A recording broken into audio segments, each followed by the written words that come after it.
Hi, I'm Ali Jackson-Jolley. I'm here with Dr. Katrina Gamble, who is the CEO and founder of Sojourn Strategies. She is also a former professor of political science at Brown University. Dr. Gamble, welcome. Thank you for having me. Yeah, I'm excited to have you here. And anyone who's been watching the national news is aware of a narrative that goes something like this. President Joe Biden has a problem with the black voters of this country. Can I ask you, do you think that's accurate? And if so, what do you think this problem comes from? Yes. So I think the biggest problem that folks are identifying and talking about right now with the black vote and Biden's campaign is really about enthusiasm. We've been seeing the numbers where folks are showing the black vote potentially trending away from the Democratic Party. And I believe through some of our research and conversations we've been having with black voters that a lot of that is about folks really being tired of their votes being taken for granted. I think coming into this election, many voters, black voters, are thinking about what are their options, what are their choices. And those choices are not just Biden versus Trump. So for some folks, that choice may be whether or not they choose to show up or not show up in November. So I just saw the most recent poll from Bloomberg. It was a swing state poll that found that Trump is expected to get somewhere between 14 and 30% of the black vote. Of course, in 2020, he got 8% of that vote. That's a big difference. Are you surprised by what that's showing? And do you think there may be something else going on besides apathy? Yes, I think that I'm kind of surprised. I think we're still a ways out from the election. I think that as we get closer and folks are really honing in on what their options are, that number is likely to change. But I do think that what we're seeing is that many of the things that are important for black voters, people are saying they aren't feeling the impact of the policies that the Biden administration is speaking about and talking about that they're championing. So it's not enough to say you passed something or that you took an action. Many black voters aren't feeling the impact of those policies in their pocketbooks. They're not seeing it in their neighborhoods. And so because of that, if you keep doing the same thing over and over and you feel like you're not seeing a different result, I think it pushes people to pause and look at what the other options out there. Obviously, Trump, potentially other candidates, or as I said before, choosing to disengage from the electoral process and look for other ways in which people think that they can make change themselves. Are there things that they can do themselves to try to help their own economic security or better their communities and their neighborhoods? And so I think that's a lot of what we're seeing is just deep apathy. Not just, I actually don't think it's apathy. I think it's frustration. It's not that people don't want to participate. I think it's that they are frustrated with political institutions and politicians, and so they're weighing their options. Yeah, and so this past week we saw President Biden have his second campaign appearance in South Carolina, in which he addressed the congregation of the AME Church in Charleston, South Carolina. He came out swinging, talking about the evils of racism, and I think addressing Nikki Haley's former faux pas by her not being willing to tie slavery to the causes of civil war. He made a point of saying, of course, slavery was the impetus behind that war. But a lot of the commentary since that has sort of been around the fact that this is sort of an old way of addressing the black community, right? Sort of similar to the 1958 midterm between Nixon and Kennedy, when Kennedy was the I believe, first Democratic president to really get the black vote.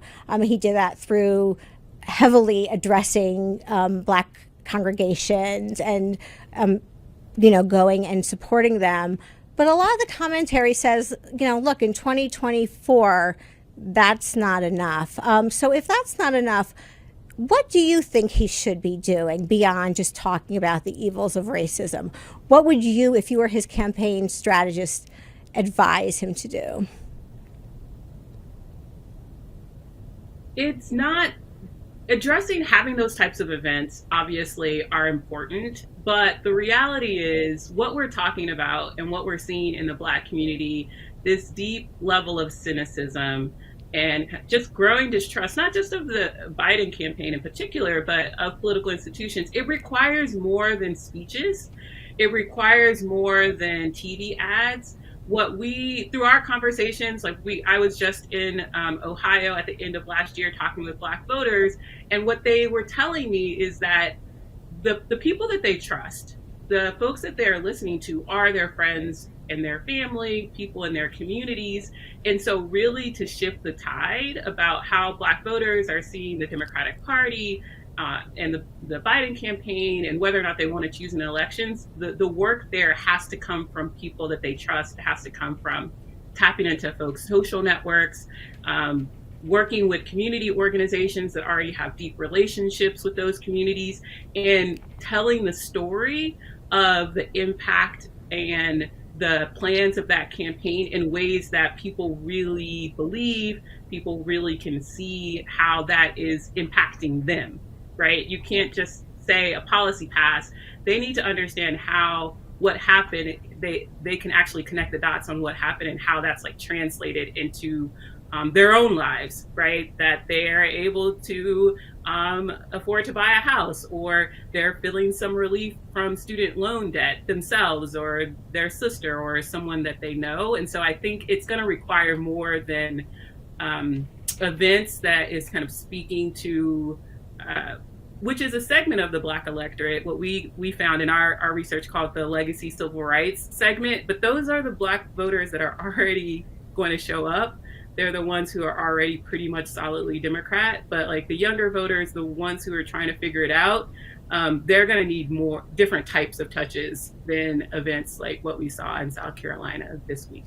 Yeah, and so speaking of the young Black electorate, what are they interested in? What are those issues that will get them out to the election, to pull the switch and vote for somebody?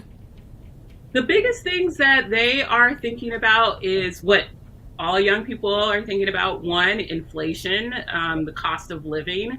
But the other two top things, especially for young Black voters, is also gun violence prevention. A lot of them are that's a number one issue. That's a top 3 issue for them. And the other is actually addressing racism. So Biden's speech speaking to that is actually talking to one of the issues that young Black voters in some recent polls have said is a top issue for them. It's just about, are they actually receiving that message? Are they hearing it? Who's the right messenger to convey that message to them? So the economy, crime, mostly gun violence, and also addressing issues around racism. Yeah, and how about one thing that's really interesting to me is thinking about the gender divide. Black women, the number of Black women who have said they would vote for Trump remains very, very low. However, the number of Black men that have said they would vote for Trump seems to be on the rise. Again, referencing those polls I was talking about. What is it? Could you talk to me about the difference between what Black women are interested in versus Black men, or why is there that gender divide, do you think? Yeah, I think that there's always this is not just with the Black community. The gender divide around, ideologically kind of cuts across races. And we see that also in the Black community as well. where women tend to be more democratically leaning, and so that also like translates it to the Black community as it does with other races.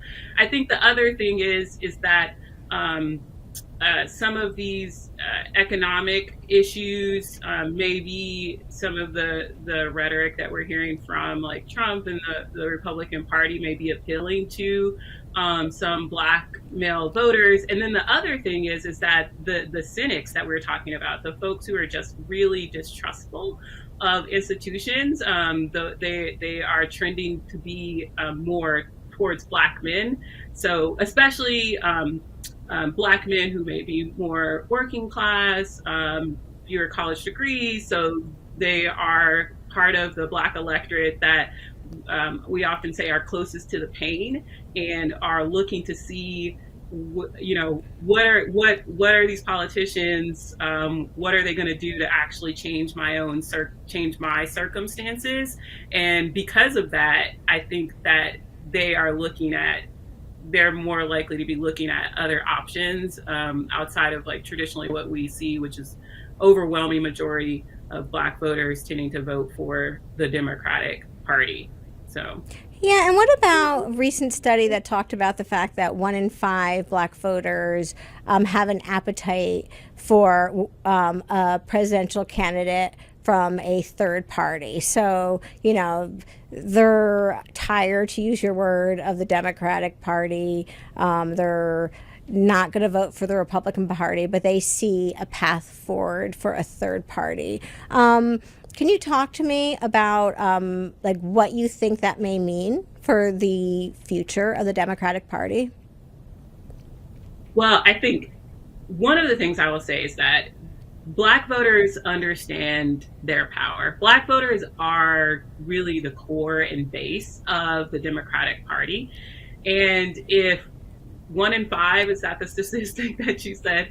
If 1 in 5 Black voters went and voted for a third party, that would have a huge impact. It would totally shift the way we think about elections and how people try to strategize to win elections. And so that is definitely something that I think folks who are working on the Biden campaign or the Democratic Party should pay close attention to. And I think candidates like Cornel West, to what I was noting earlier, for young Black voters, especially who are concerned around issues of racism and white supremacy and things like that. I mean, candidates like Cornel West may be speaking directly to that segment of the Black electorate. And so at this point in the campaign, we're many, many months out from November, obviously, I think this is the moment when folks are looking to see what all their options are, what choices might be in front of them, and ultimately what that might mean for how they'll vote come November. Yeah, and I noticed that in 2020 and also in 2016, one of the data points that seemed to take a lot of people aback was that the Latino Hispanic community was trending towards Trump policies, trending toward support of Trump, I should say, in spite of, some of the rhetoric, which was, many people found to be offensive. And so at that time, a lot of the political analysts talked about the fact that the Latino Hispanic community was sort of saying, we're more than just our race, right? Like it may be that there's some stuff that we don't like, but we're also entrepreneurs and business owners, we're professionals. Do you think that this is the moment where the Black community is having that same moment where race in America will most likely be important for Black Americans for a long, long time, but is this potentially an indicator that they are seeing themselves as a much bigger piece of America than just the race? Yeah. I think that Black voters have always seen themselves as much bigger piece than their race, that they are we are a nuanced community, right? We have different interests, we have different values. Some of the things that are our top priorities for the Black community are, yes, racism, but also what we talked about, the economy, for Black women, reproductive justice and abortion rights. So there are a myriad of issues that are important and a priority for the Black community. And I think what we're seeing now is that there is this realization is that you cannot talk to Black voters as if they're a monolith. You cannot assume that you can just show up a couple of months before election day and knock on their door and they're going to show up, but they actually need to be persuaded. They need to understand how particular candidates are going to be responsive to their communities and their issues in a very nuanced way, and not in a stereotypical generic way that one might think that a Black voter might be responsive to. And so I really think that is what I think it has always existed, but I think the polls are forcing candidates and campaigns to be responsive to that, especially with a lot of young voters really are more open to like looking at what their different options are come November. Yeah. So we're out of time. I want to thank you for being here with us and making us a little bit smarter about what's going on with the Black vote and the Democratic Party. I'd love to have you back when we're a little bit closer in, because to your point, there's still a lot of time. There's still a lot of stump speeches to be had. And, the next time we talk, maybe the environment will look a little bit different. Yeah, thank you for having me.